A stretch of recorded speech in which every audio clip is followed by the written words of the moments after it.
The advisory opinion of the International Court of Justice, or ICJ, published on July 19, is a travesty which starts with its very title, Legal Consequences Arising from the Policies and Practices of Israel in the Occupied Palestinian Territory, including East Jerusalem. This is a travesty because in order to be occupied, a territory must have had a previous and recognized sovereign. From 1949 to 1967, the Gaza Strip was controlled by Egypt and the West Bank by Jordan. Jordan annexed the West Bank and East Jerusalem in 1950, but that annexation did not gain international recognition. Only the UK and Pakistan recognized Jordanian sovereignty over the West Bank, although the UK did not apply that recognition to East Jerusalem. So, Jordan was not a recognized sovereign before Israel took control of that territory by exercising its right of self-defense from Arab aggression in June 1967.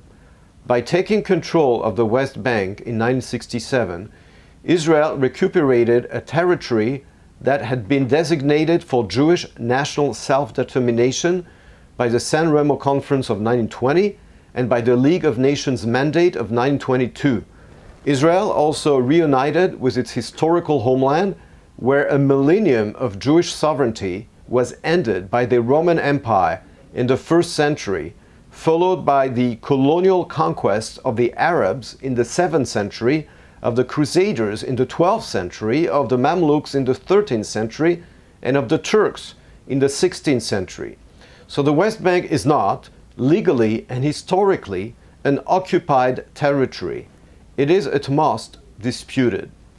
But since when is it Palestinian?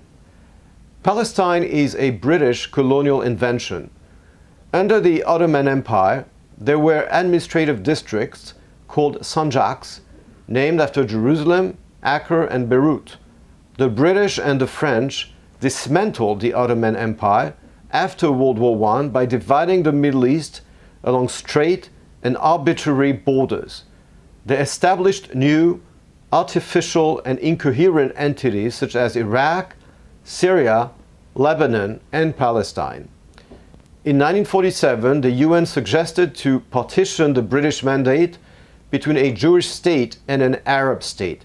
It didn't say a Palestinian state because nobody at the time had ever heard of a Palestinian people. When Jordan conquered the West Bank in 1949 and annexed it in 1950, it called it Cisjordan. Indeed, in French, that territory is still called Cisjordanie. It was considered a Jordanian territory then. Even the UN itself didn't call that territory Palestinian at the time.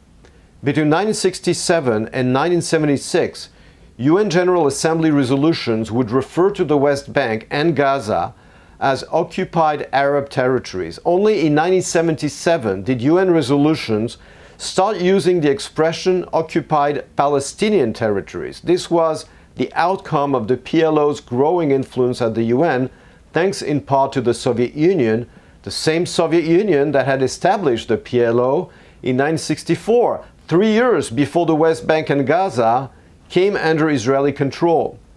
As Judge Julia Sebutinde, the vice president of the ICJ, wrote in her dissenting opinion, the court has misapplied the law of belligerent occupation and has adopted presumptions implicit in the question of the General Assembly without a prior critical analysis of relevant issues. The PLO and its allies may have made a tactical gain with the ICJ's non-binding opinion, but they have also further discredited international law, politicized UN institutions, and undermined the trust of Israelis in an honest partner for peace.